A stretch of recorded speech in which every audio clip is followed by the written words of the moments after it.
Hello everyone. Welcome to the fourth lecture of this module, and today we are going to discuss one more method for finding eigenvalues and eigenvectors of a matrix.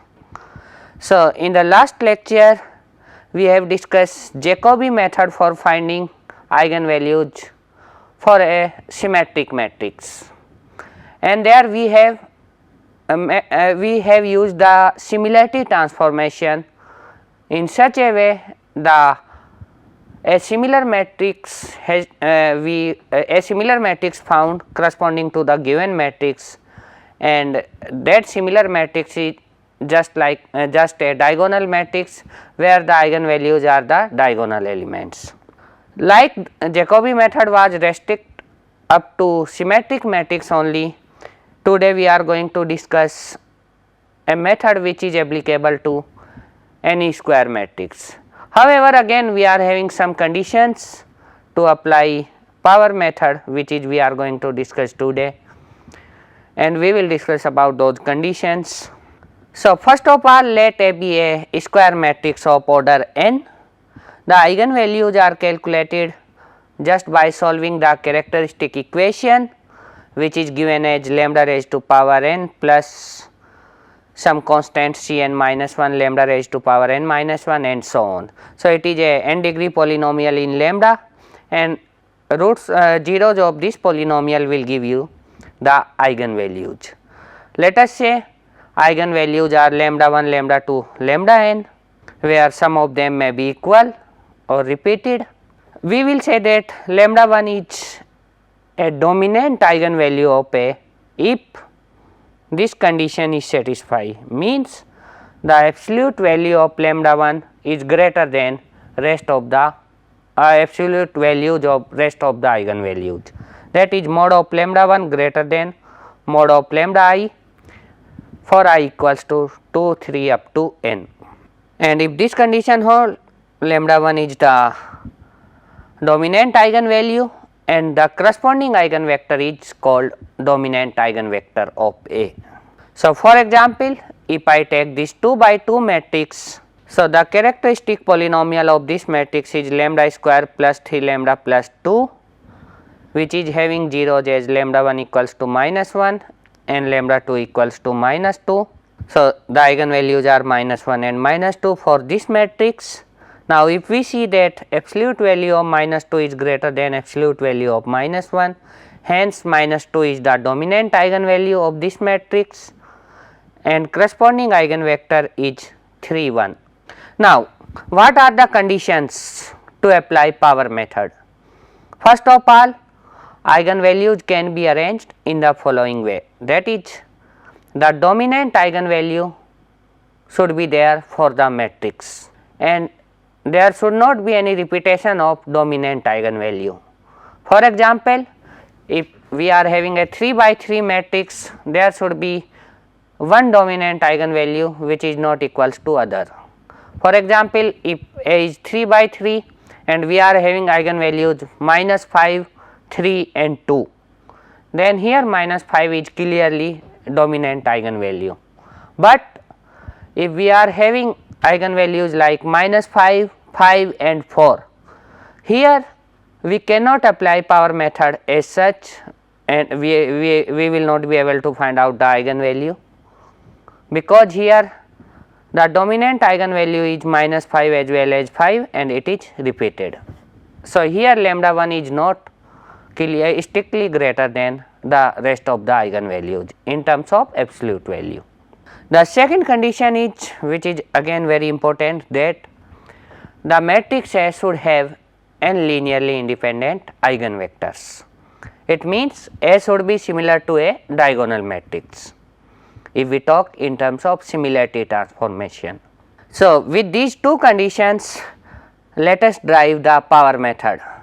So, let A is n by n matrix and it is having eigenvalues lambda 1, which is strictly greater than in terms of absolute value to rest of the eigenvalues.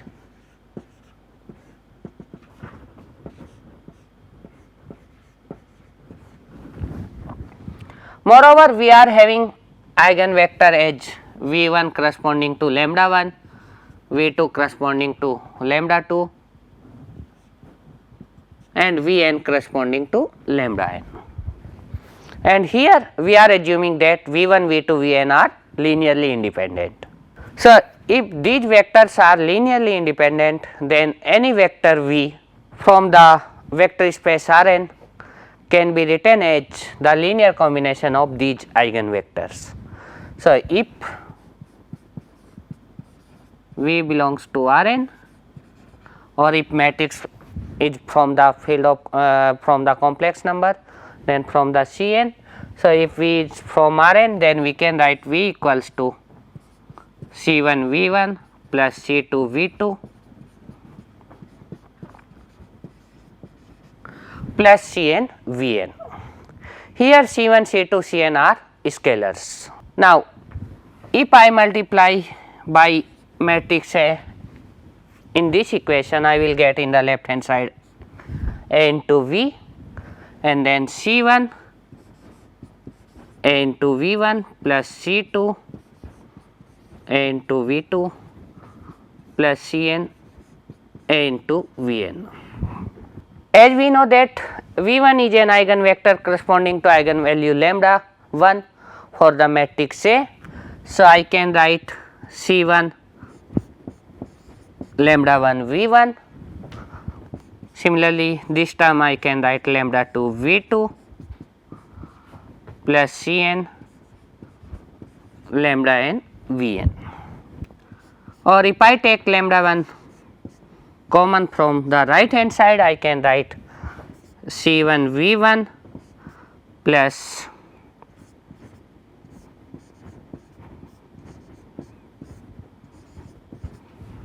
C2 into lambda 2 upon lambda 1 into V2 .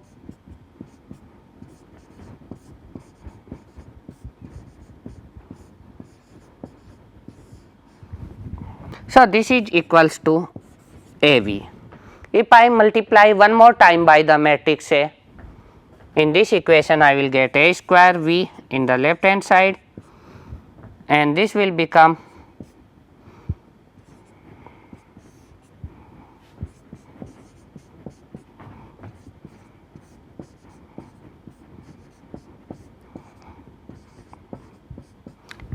so C1 V1 plus C2 and the square of lambda 2 upon lambda 1 into V2 plus Cn square of this ratio term into Vn. Or if I continue by multiplying A again, let us say I multiply k time, it will become A raised to power k V equals to lambda 1 raised to power k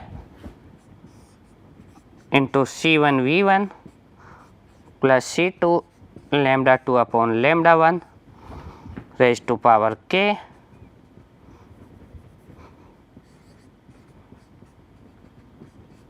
and finally, the last term will become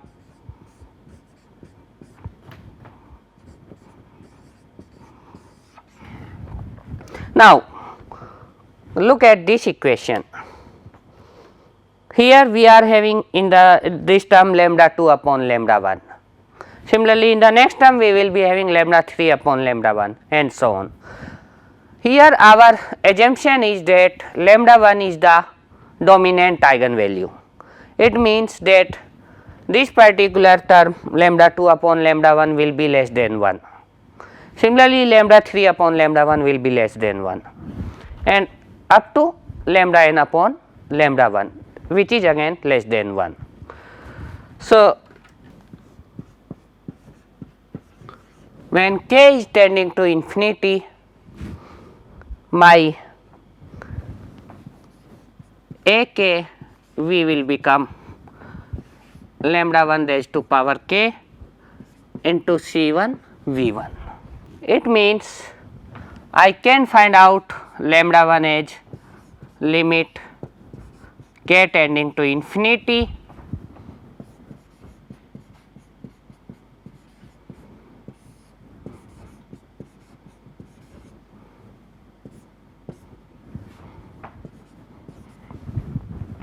by this ratio, and here R is the component of the vector, these particular vectors having the highest value in magnitude.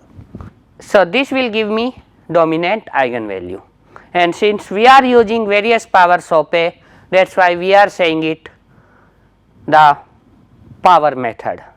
And from this equation it is clear that if lambda 1 is the eigenvalue, that is the dominant eigenvalue, then the corresponding eigenvector will be V1.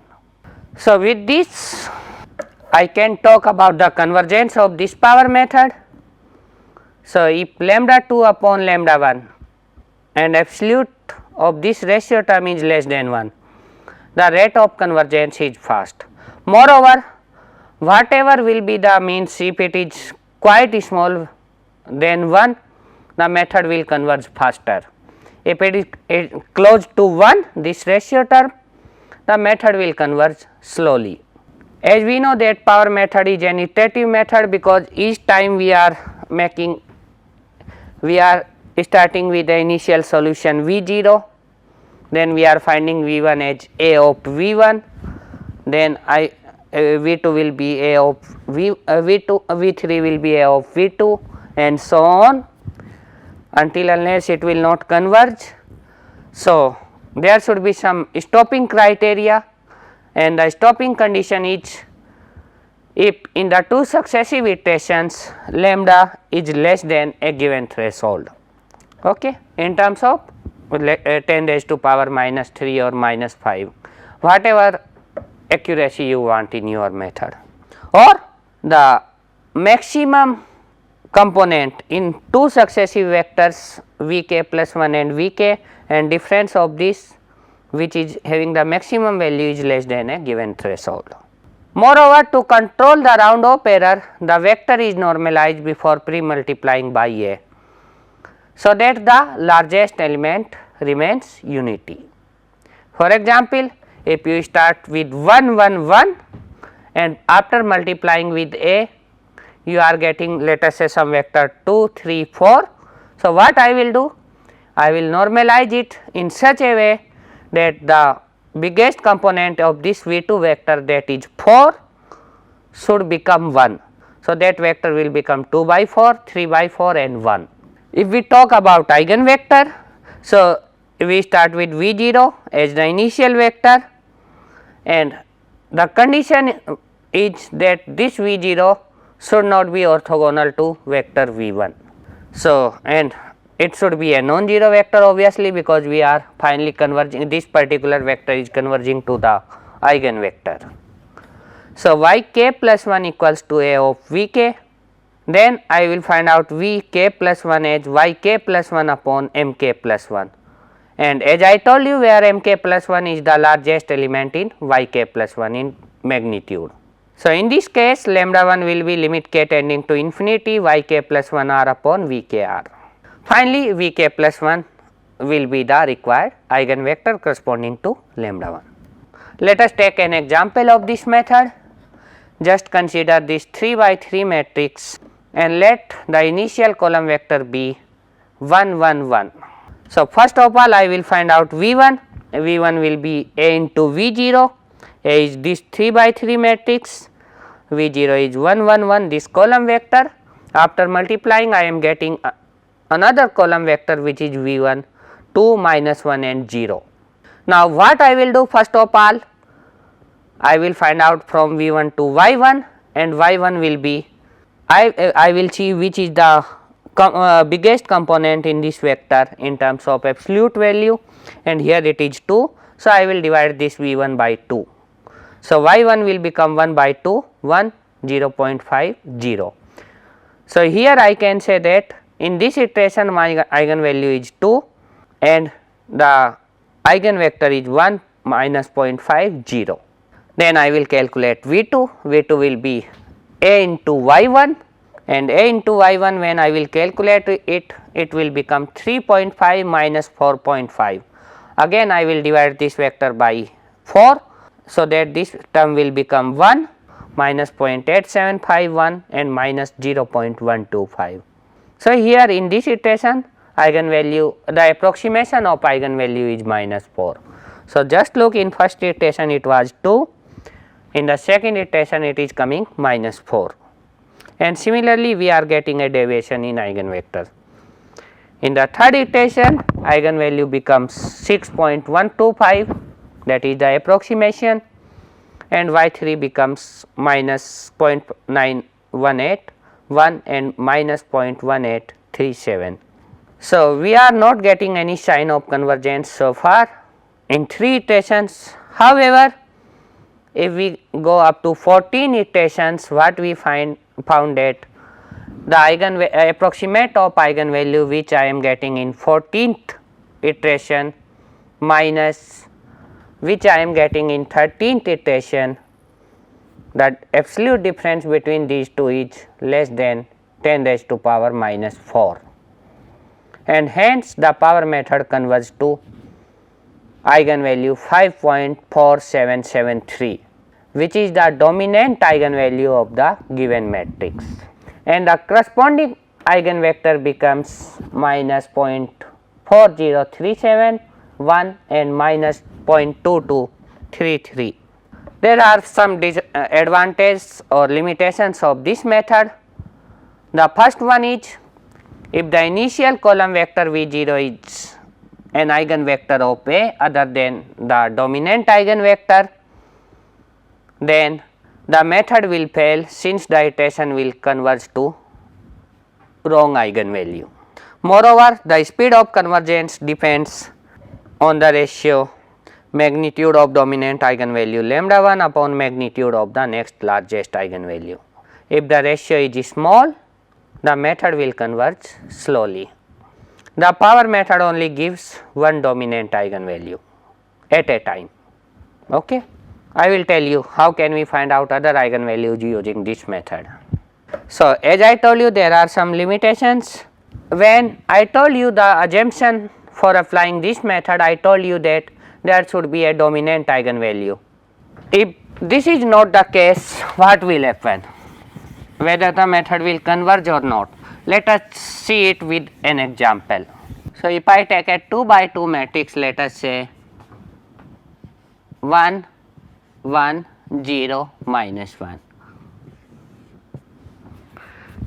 Let us find out the eigenvalue of this method, eigenvalue of this matrix using power method. So, let me start with the initial vector V0, which is 1, 1. So, V1 will become 1, 1, 0, minus 1, that is my matrix A, into V0, 1, 1.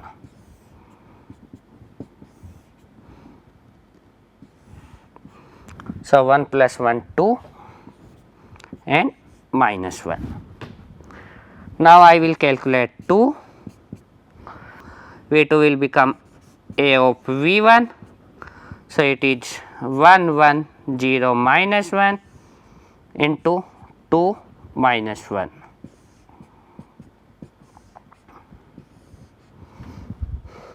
So, 2 minus 1 will become 1 and it becomes 1, 1 again. Then if I will calculate V3, V3 will come 2 minus 1, V4 will come 1, 1 and so on. So, my method will stuck here in these two vectors. In either I will get, for the odd iterations of V, I will get 2 minus 1, for the even iterations like 2, 4, 6, I will get 1, 1, and I will it will never converge. Why it is happening? This is clear from here.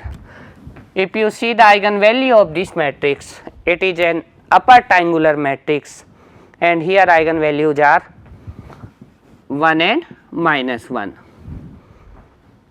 and the reason of this oscillation is very simple, that the matrix is not having the dominant eigenvalue. That is why the condition that the matrix should have dominant eigenvalue is quite important for applying the power method.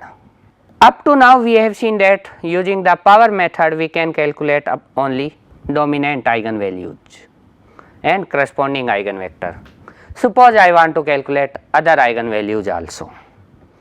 So, we can modify this power method in such a way that we shift the dominant eigenvalue to 0 in a new matrix such that the second to dominant eigenvalue become the dominant.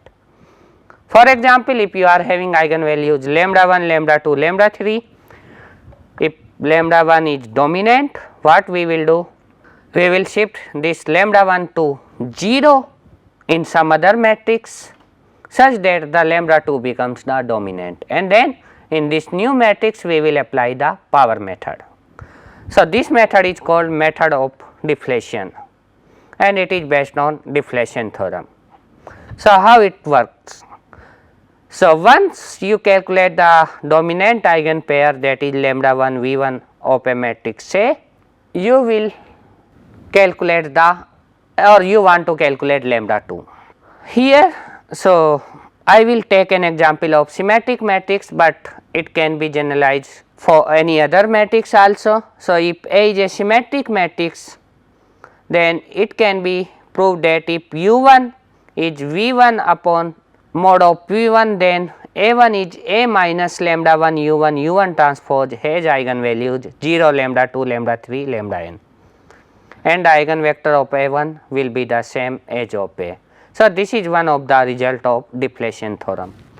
So, here we are saying that if A is n cross n matrix having eigenvalue lambda 1, lambda 2, lambda n, and corresponding eigenvectors are V 1, V 2, V n.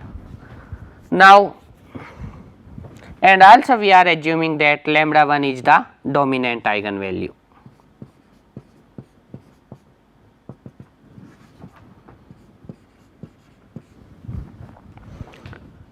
And the corresponding eigenvector to this V 1, that is the dominant eigenvector is V 1.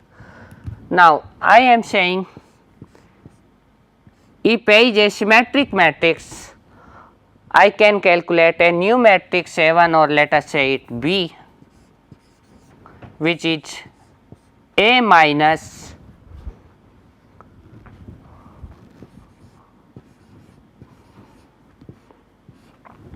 lambda into U transpose, where U is the unit vector in the direction of V 1, then this matrix B will be having the eigenvalues 0, lambda 2, lambda 3 up to lambda n, and the eigenvectors will remain same like V 2, V 3, V n for this new matrix B. So, what we can do? Suppose using the power method on this matrix A, we calculate the dominant eigenvalue and corresponding eigenvector, that is lambda 1 and V 1. And here this is my lambda 1 is the dominant eigenvalue in this result. So, I calculate these two. What I will do? I will apply this transformation, I will get a new matrix B, and again I will apply the power method on B, so that I can calculate the next eigenvalue to the dominant, that is lambda 2, and corresponding eigenvector, that is the dominant eigenvalue of B will be the next to dominant eigenvalue of A. And how we are getting this result? Suppose I is a symmetric matrix, so I want a new matrix B, which is something A minus lambda V into X transpose. So, I am taking a vector X. If I multiply this vector X in this second term of the right hand side of this equation, I get a new matrix B, which is having the one of the eigenvalue as 0. if lambda is the eigenvalue of A. Now, how if V1 is the eigenvector corresponding to lambda of A, so I will be having B of V1 equals to A of V1 minus lambda V1 x transpose V1. And as I told you, lambda 1 and V1 are the dominant pair of matrix A. So, A V1 can be written as lambda 1 V1, and then it will become lambda 1 V1 minus lambda 1 V1 x transpose V1. So, it will become 1 minus x transpose V1. Now, how to choose this vector x such that one of the eigenvalue of B should be 0 and the corresponding eigenvector should be V1. So, here if this term becomes 0, then what I can have, if this term is 0 and I choose a x in such a way, then B V1 will become lambda 1 V1 into 0, that is B V1 equals to 0, means one of eigenvalue corresponding for which this is the eigenvector should be 0. So, for a symmetric matrix I can take this x as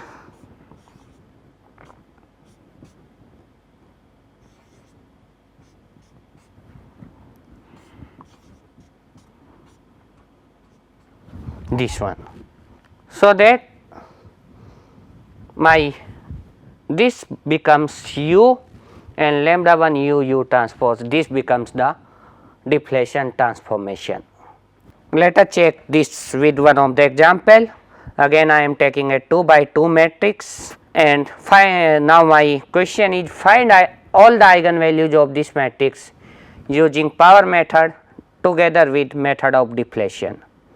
So, it is a 2 by 2 matrix, so there will be only 2 eigenvalues.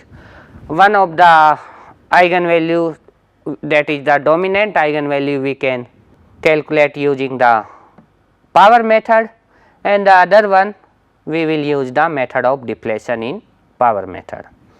So, let us start with 1 1. So, using the power method, and after going up to 10th iteration, what I am getting, that eigenvalue that is the dominant eigenvalue is converging to 9 and the corresponding eigenvector is converging to minus half 1. So, hence one of the eigenvalue of this matrix, the bigger one in terms of absolute value, is 9 and the corresponding eigenvector is minus 0.51. Now, I apply this transformation deflation. So, A will become A minus A, B will become, or A1 I have written here, A1 will become A minus lambda 1 u transpose. So, after applying this, my A1 is coming 4 upon 5 into 4 2 2 1. Now, again I will apply, and from the method deflation theorem, one of the eigenvalue of this matrix will be 0 and the corresponding eigenvector will be V1, that is minus 0.5 and 1, which is corresponding to 9 for A. So, by applying the power method again on this new matrix A1, starting with 1 1, we get x2 as this one 1 upon 4.8 into 1 upon 1 by 2, and after going this way we will see that the method is converging to 4 as the eigenvalue, dominant eigenvalue of A1, and corresponding eigenvector as 1 and 0.5. So, hence this lambda 2 equals to 4 is the dominant eigenvalue of A1, but it is the other eigenvalue, that is the second eigenvalue of A, and the corresponding eigenvector is 1 with and 0.5 as the two components. So, hence using method of deflation with power method we can calculate all the eigenvalues of a given matrix. So, in this lecture we learn how to use power method for finding the dominant eigenvalue and corresponding eigenvector of a given matrix. Later on we have seen method of deflation. If we apply together with power method, we can calculate other eigenvalues also, those are not dominant of the given matrix. Thank you very much.